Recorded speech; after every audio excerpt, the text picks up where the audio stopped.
이 영화를 연출한 이경미입니다. 부산영화제에 작품을 들고 오는 것은 8년 만이에요. 특히나 그래서 부산영화제는 정말 꼭 오고 싶었던 영화제인데 이번에는 여러 가지 다사다난한 일들로 인해서 많은 고민을 했습니다. 그런데 이 영화가 너무 많은 분들을 만나지 못했기 때문에 고민 끝에 여러분과 한 번이라도 만날 기회가 있으면은 만나기를 바라는 마음에서 왔습니다. 만나뵙게 돼서 반갑습니다. 네, 뭐 굉장히 많은 얘기를 나누면 좋겠지만 저희한테 주어진 시간이 딱 30분밖에 없어서요. 제가 감독님하고 배우분에게 간단히 몇 개를 여쭤보고 그리고 여러분들 질문을 받도록 하겠습니다. 어쨌든 빨리 손을 들어주시는 분 위주로 질문 부탁드리겠습니다. 비밀 없다는 올해 6월 24일 날 개봉을 해서 되게 아쉬운 성적을 거둔 25만 밖에 못 드는 아쉬운 성적을 기록했고 개봉 2주 만에 바로 IPTV로 풀려버리는 굉장히 안 좋은 케이스였던 것 같아요. 좀 마음이 아프셨을 것 같습니다. 네, 정신이 없었어요. 네. 무슨 감정을 느낄 틈새도 없이 누가 정성없이 막 후두둑 떨어지는 바람에 네, 아쉽죠. 굉장히 평단과 관객의 반응이 엇갈렸던 대표적인 영화로 기억이 되는데요. 만드신 입장에서 어떤 왜 그랬을까 이런 생각을 해보신 적이 있어요? 생각은 많이 했는데 어떤 하나의 원인을 딱 꼽기는 어려운 것 같아요. 여러 가지 것들이 작용을 해서 된 것 같아요. 그렇다고 또 누구의 책임이라고도 할 수 없는 것 같아요. 이 영화가 선거판을 배경으로 하는 것 때문에 사실은 여러 가지 이유가 있었겠지만 마케팅하는 입장에서 좀 정치 드라마라는 식으로 좀 이렇게 부각됐던 것 같아요. 그리고 저희끼리는 그게 외압에 의해서 개봉이 미뤄진다는 정치 드라마 때문에 그런 얘기를 들을 정도로 정치 드라마로 포장이 됐었다가 막상 또 영화를 보고 나니 완전히 다른 본질은 모성애일 수도 있고 어떤 사랑일 수도 있는 그런 완전히 다른 이야기였던 것 같습니다. 좀 그런 게 좀 정리가 됐었으면 참 좋았을 것 같다는 생각이 분명히 있는데 만드신 입장에서는 어쨌든 좀 그 두 가지의 언밸런스한 요소라고 할 수 있는 굉장히 충돌한 요소라고도 할 수 있는 두 가지 요소를 어떻게 배치하려고 하셨나요?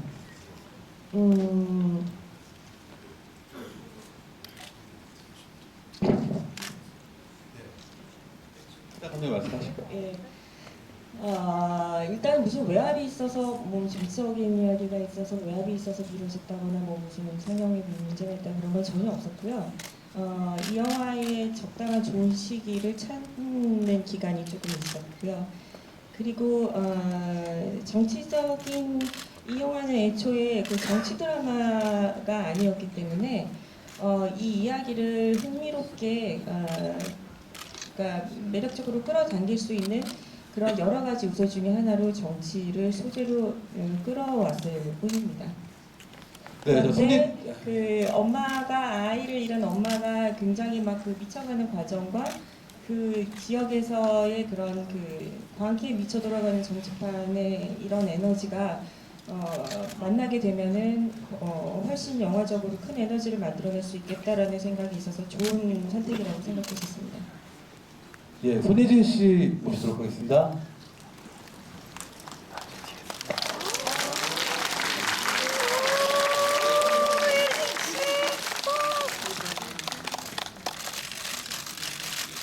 마이크 따로 없. 인사 좀 부탁드립니다. 네, 안녕하세요. 손예진입니다. 부산에서 뵙게 돼서 너무너무 반갑고요.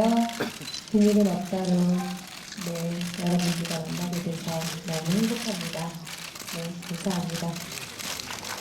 네, 손예진 팬 김에 바로 질문을 드리면 굉장히 많은 영화에서 많은 역할을 하셔왔지만 누군가의 어머니 역할은 낯선 것 같아요. 그리고 또 이 어머니는 보통 어머니랑 되게 다른 어머니지 않습니까?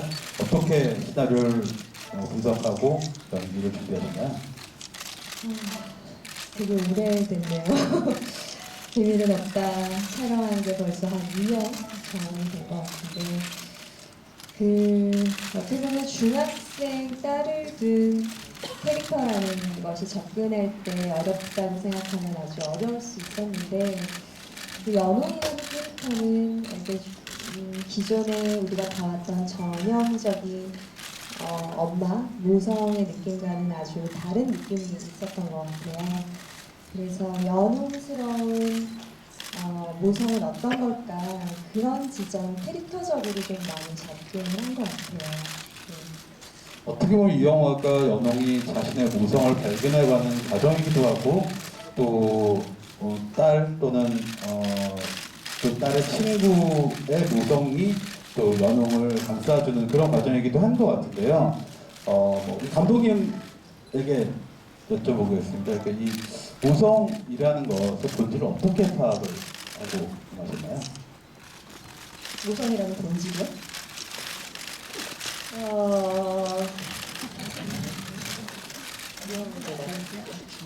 모성이라는 본질을 어떻게 생각? 모성이는 뭘까라는 생각을 했어요. 그런데 제가 포인트로 잡았던 부분은 모성애라는 것은 이래야 된다. 엄마는 이래야 된다. 엄마는 아이를 자기의 목숨보다 더 사랑하고 아껴야 되고 보호해야 되는 절대적인 어떤 그것을 가진 어떤 생명체여야 된다라는 그런 고정관념은 한번 버려보고 싶었어요. 왜냐하면 실제로 모든 엄마가 다 똑같진 않을 거라고 생각했거든요. 그래서 그 부분을 한번 짚고 싶었어요. 네, 제가 손예진 씨한테 마지막 질문을 드리고 여러분 질문을 받도록 하겠습니다. 어쨌든 그렇게 굉장히 독특한 모성애를 보여주는 캐릭터이기 때문에 또 굉장히 다양한 모습들이 이 영화 안에서 비춰지는 것 같아요. 본인이 가장 애정이 가는 장면이 있다면 어떤 장면이세요? 사실 한신 참 감정이 아주 극단적이었고 그것들이 계속 한신이 참 다 중요하고 힘들었던 장면이었는데 저는 마지막에 그 모기를 보면서 미진이 아님에도 불구하고 뭔가 용서되고 거기에서 오는 진짜 연홍의 그 모습 마지막에 눈물 흘리는 그 모습이 사실 아주 많이 끝나고 난 뒤에도 그게 연홍의 마음이 아니었을까라는 생각을 해서 그 장면이 가장 좋았던 것 같아요. 네, 자 질문 받도록 하겠습니다. 여기 앞에 안 계시군요.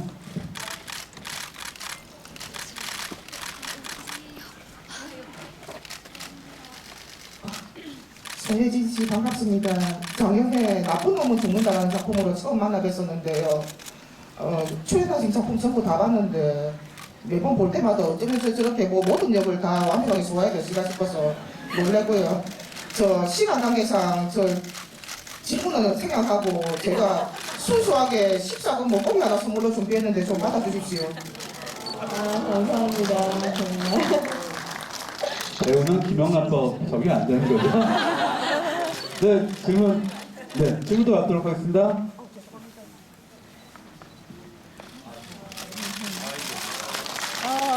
축하드립니다.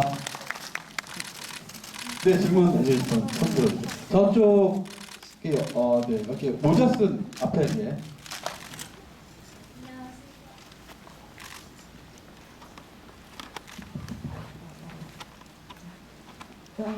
안녕하세요. 진짜 예쁘시네요. 영화가 아니라 실제로 민진이 엄마였으면 같은 선택을 하셨을 것 같은지 궁금해요. 글쎄요, 참 영화를 찍으면서도 우리 영화는 굉장히 어떻게 보면은 좀 많은 소재이기도 했지만 사실 정말 영화적인 이야기라고 생각을 해요. 캐릭터도 사실 평범한 일반적인 전형적인 누구나 공감할 수 있다기보다는 연홍은 좀 연홍스러운 다른 선택을 하죠. 근데 이제 제가 영화를 찍으면서 나라면 어땠을까라는 생각을 할 수가 없었던 것 같아요. 연홍으로 생각을 했고 연홍이었다면 충분히 어떤 것도 더 했을 것 같다 이런 생각을 하게 됐어요. 근데 제가 개인적으로 제가 엄마라면 글쎄요 정말 그런 일은 일어나지 않기만을 바랬던 것 같아요. 네. 네, 또 질문 부탁드립니다. 이쪽에 네, 제일 먼저 여자분이요. 네.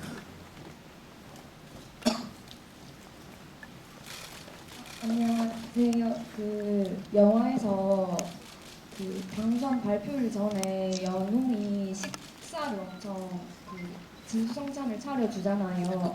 그때도 연홍은 이미 그 범인이 진범이 누군지를 알고 있었던 거죠.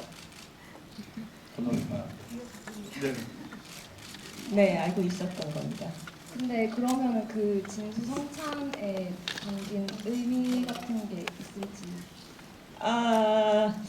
왜 그런 거 있잖아요. 그러니까는 연홍은 가족을 위해서 언제나 그 맛있는 밥을 만들어서 먹여왔고, 그래서 그 마지막 밥을 차려주는 거죠. 근데 그런 생각을 했어요. 그러니까 연홍이 밥을 차려줄 때, 그러니까 이 연홍이 남편을 맞닥뜨리기 전에 만나서 이 남자를 죽일 것처럼 하다가 살릴까 아니면은 정말 죽여버릴까는 아직 결론을 내리지 못한 상태가 아니었을까 그런 생각을 했었어요.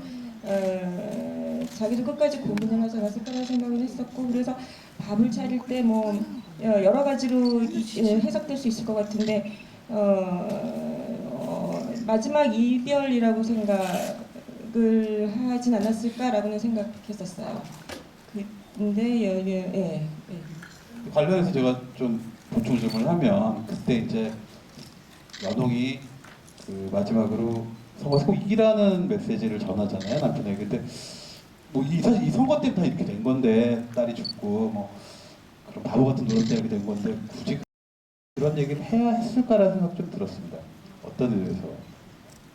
정말 잔인한 행동이죠. 예.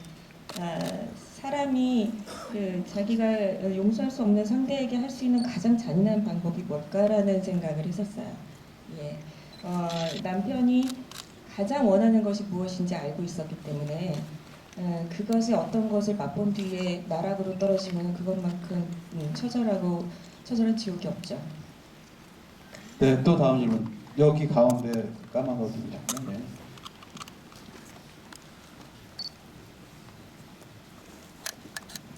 저기 이경미 감독님 전작 미스홍당무도 그렇고 여성 캐릭터들이 굉장히 조금 다채롭다는 생각이 들거든요. 그 지금 오늘 비밀을 얻다 같은 경우 김주혁 같은 경우에는 조금 그러니까 표면적인 조금 되게 조명부로 밀리는 듯한 느낌이 드는데 다음 작품에서 혹시 그리고 싶은 여성 캐릭터 상이 있는지가 궁금합니다. 아직까지 구체적인 아이디어는 없는 상태인데 분명한 것은 제가 그다지 흥미롭지 않다고 느끼는 인물을 만들진 않을 것 같아요. 그런데 제가 흥미롭지 않다고 느끼는 인물들은 좀 예상되고 지루하다고 느끼면은 좀 제가 흥미를 느끼지 않는 편이긴 한 것 같습니다. 그리고 제가 분명한 것은 능동적으로 본인이 의지를 가지고 어떤 것을 해결해 나가는 그런 부분을 제가 굉장히 좋아하는 성질의 것이라서 아직까지는 그런 부분에서 제가 좀 매력을 느끼는 것 같습니다. 네, 또 네, 저 남자분요. 작년에도 있었는데 한 번만 사진 말고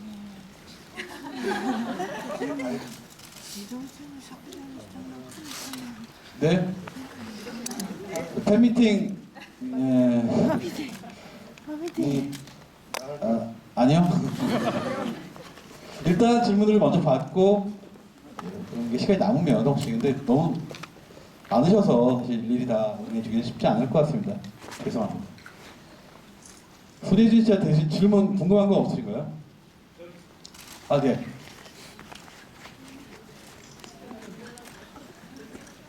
쭉 하겠습니다. 네, 영화 잘 봤습니다. 네.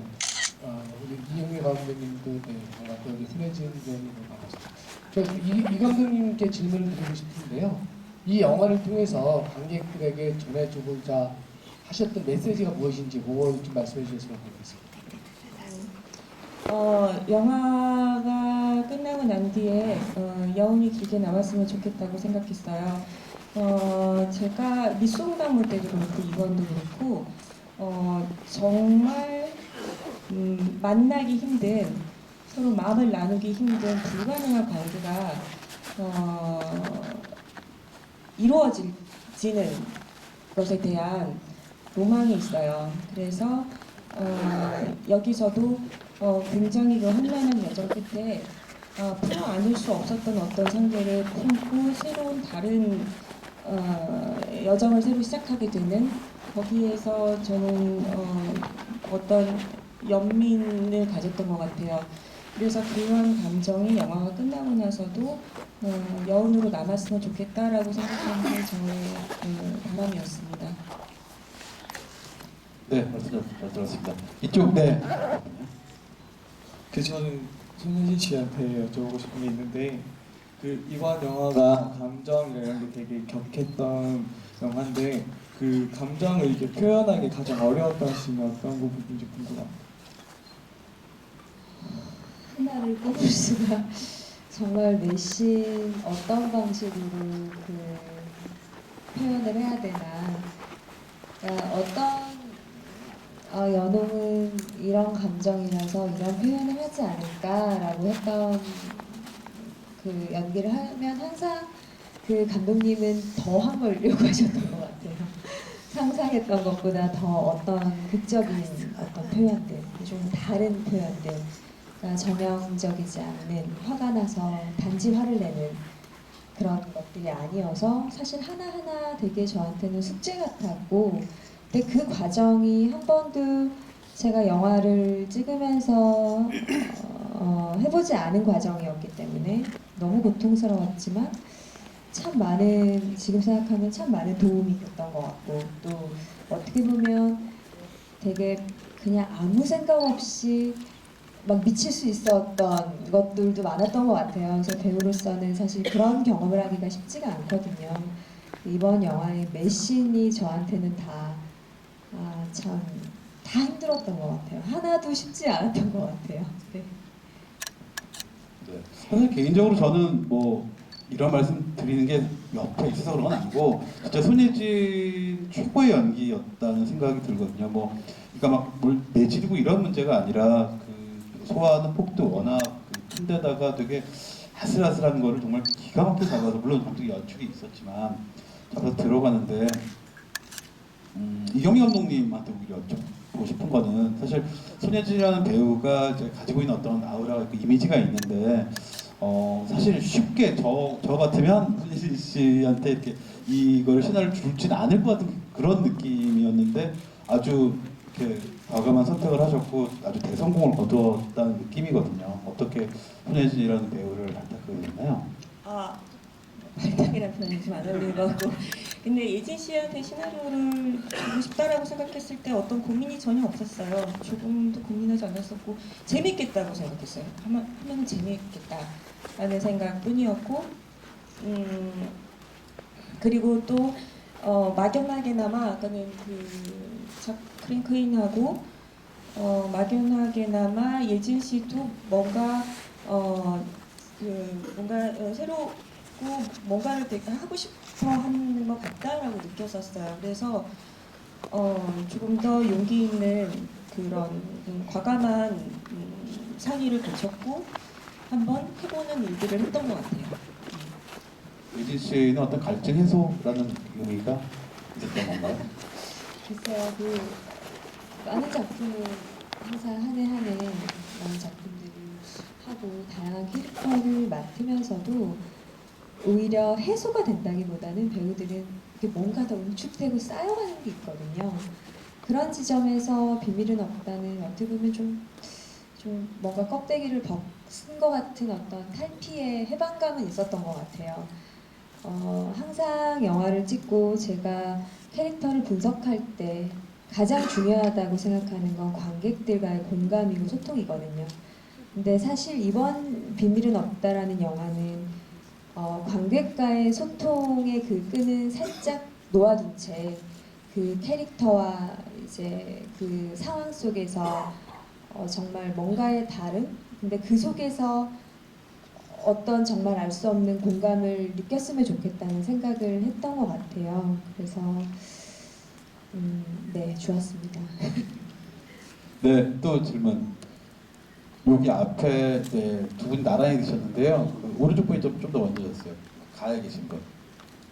염색하신 분이요, 머리. 예. 네.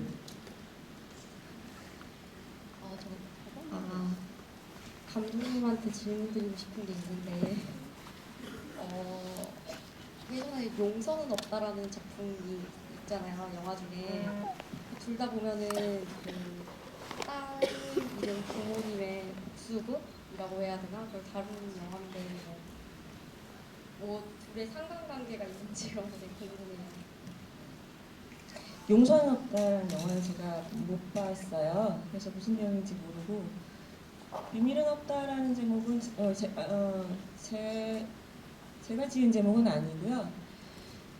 제가 처음 시나리오를 썼을 때의 제목은 불량소녀라는 제목이었어요. 그래서 그것은 그 딸이 불량소녀의 딸과 그 다음에 비슷한 엄마, 또 엄마도 나 성인이지만 딸의 어떤 딸의 거울과 같은 그런 캐릭터라고 생각해서 역시 불량소녀 엄마, 불량소녀 딸 이렇게 생각해서 불량소녀라는 제목이었는데 사실 그 제목은 또 역시 너무 영화를 작게 보이게 하고 또 불량소녀 모모코라는 일본 영화도 있고 그래서 제목이 그 뒤로 이렇게 바뀌어서 비밀은 없다까지 오게 된 거죠. 그래서 그 제목이 용서는 없단가 뭐 그 영화랑은 전혀 용서는 없다?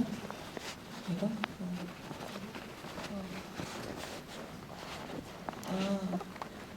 상관관계? 누님이 더더욱 드릴 말씀이 없네요. 저 그 영화를 몰라요. 상관이 없는 걸로 일단 네, 정리하고요. 상관이 다음 전혀 질문 받도록 하겠습니다. 그 옆에 분야입니다.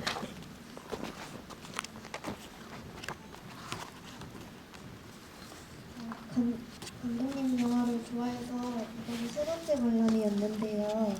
이렇게 큰 화면을 보여주셔서 감사하고 일단 그 화면이랑 사운드가 어떻게 보면 믹스매치스러웠잖아요. 이렇게 해놓으신 이유가 조금 궁금해요. 영화 감사합니다. 일단은 세 번이나 봐주셔서 감사합니다. 그 영화를 볼 때 그러니까 끊임없이 자극을 주고 싶었어요. 그래서 집중이 흐트러지지 않았으면 좋겠다고 생각했고 거기에 사운드도 역할을 하면 좋겠다고 생각했어요. 그래서 소리로 들리는 것, 그 다음에 눈으로 보는 것, 그 다음에 인물의 대사, 그 다음에 이 그림에서 주어지는 정보들 이런 것들이 다방면에서 끊임없이 푸시를 줘서 지루하지 않게 흡입력을 가지고 전개됐으면 좋겠다라는 바람으로 그런 방법을 했어요. 근데 밑송당무도 좀 그래요. 밑송당무도 보면은 초반에 이렇게 혼자서 이렇게 설명하는 부분들이 많고 그것과 그림이 아이러니하게 매치되지 않으면서 유머를 준다든지 이런 식으로 그런 방식을 제가 조금 선호하는 편인 것 같습니다. 네, 마지막으로 질문 두 개만 더 받겠습니다. 다시 한번 손 들어주세요. 예진 씨가 픽하시겠습니다. 아니, 네, 되게 적극적으로. 영화 잘 봤습니다. 감독님에게 질문 두 가지만 내레이션이 꽤 많았던 것 같아요. 이게 특별한 의미가 있고 그리고 마지막에 결말 부분에 김지영 배우님의 마지막이 그 시나리오상에서 이미 결정되고 촬영한지 아니면 촬영 중에 연예인이 그리고 소혜지 씨도 감사합니다. 나레이션 부분은 아까 말씀드린 것하고 같은 의도였어요. 그래서 역시나 그러니까 정보가 쉼없이 전달이 돼서 계속 머릿속에서 머리를 굴리면서 영화를 보는 재미를 느끼셨으면 좋겠다라는 생각에서 했던 거고요. 두 번째 질문 제가 정확히 또 이해를 했는지 모르겠네요. 엔딩 장면이 김주혁 씨 대사 말씀하신 건가요?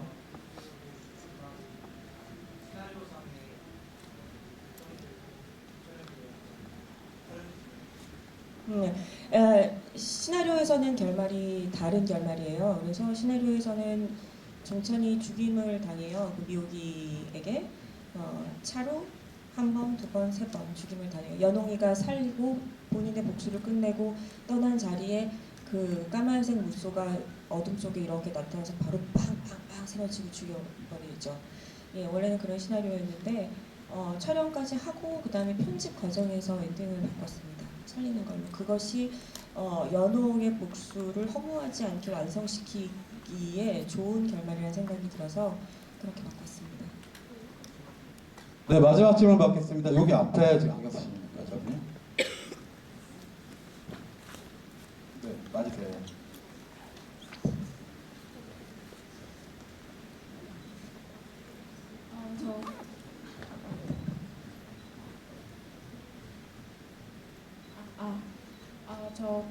영화 보면서 계속 궁금했었는데요. 인물들 간의 대사가 자연스럽게 흘러가다가 중간중간마다 이렇게 뭐뭐 했다라는 식으로 끝나는 게 좀 흐름이 좀 이렇게 끊기는 부분이 있던데 그런 것들이 의도된 것들인지 궁금했었거든요. 그게 시나리오상에도 그랬는데 예진 씨는 어떠셨어요? 바로 끝나는 그런 대사들 있었죠. 예를 들면 나레이션에서요? 아니면 실제 대사에서도 그런 게 좀 대사에서요? 있었어요. 네, 대사에서 보면은 좀 뭔가 흐름이 이렇게 자연스럽다가 대사 톤이 아닌 네, 대사가 평소체가 아닌 뭔가 로봇 같은 뭐뭐 했다라는 식으로 끝나는 그런 대사들이 많더라고요. 있었던 것 같긴 한데 정확하게 지금 기억이 안 나네요. 영화 본 지가 저도 오래돼서. 뭐 했었지? 뭐 준천한테도 뭐뭐 했다 뭐 이렇게 얘기하고 뭐 했다 뭐 이런 식으로 말을 해요. 대사를. 그게 아무도 기억 못 하시는 거예요. 좀 전에 영화 보신. 그게 사실은 거기 제가 그걸 쓰면서도 이게 그 아주 그러니까 구어체가 아니라서 어려울 수도 있겠다는 생각을 했는데 예진 씨가 그 부분에 대해서 전혀 불편함을 표현해주지 않고 되게 제가 느끼기에는 재미있게 느껴졌었어요. 그래서 저는 사실 그런 말들을 좀 좋아하는 편이라서 일송당무에도 그런 대사들이 있거든요. 뭐뭐 했다! 막 이렇게 소리 지르고 그러거든요. 그 양미숙이 그런 식으로 제가 그런 어투를 좀 좋아하는데 다행히도 저는 좀 예지 씨가 그래서 실제로는 불편했는지 안 불편했는지 궁금해서 물어본 건데 매 대사가 다 불편했기 때문에 솔직히 특별히 마음 편하게 대사를 한 게 없어서 감독님이 원하는 식의 그 뭔가 다른 톤과 대사의 느낌에 갑자기 막 그 손소라 선생님한테도 막 설명하다가 그래서 네가 죽였냐? 갑자기 하는 그런 투. 그러니까 뭔가 그런 어떤 돌발적인 거에서 오는 그 의외성에 뭔가 헐찌르는 어떤 그런 재미들도 있는 것 같고요. 그랬던 것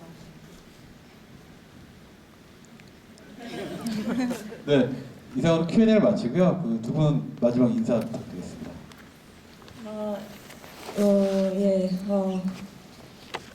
한국에서 다시 관객분들을 만날 일은 없을 줄 알았는데 또 이렇게 만나게 되네요. 감사합니다. 여기까지 와주셔서. 그리고 네, 다음에 또 다음 작품으로 부산에서 또 인사드릴 수 있었으면 좋겠어요. 고맙습니다.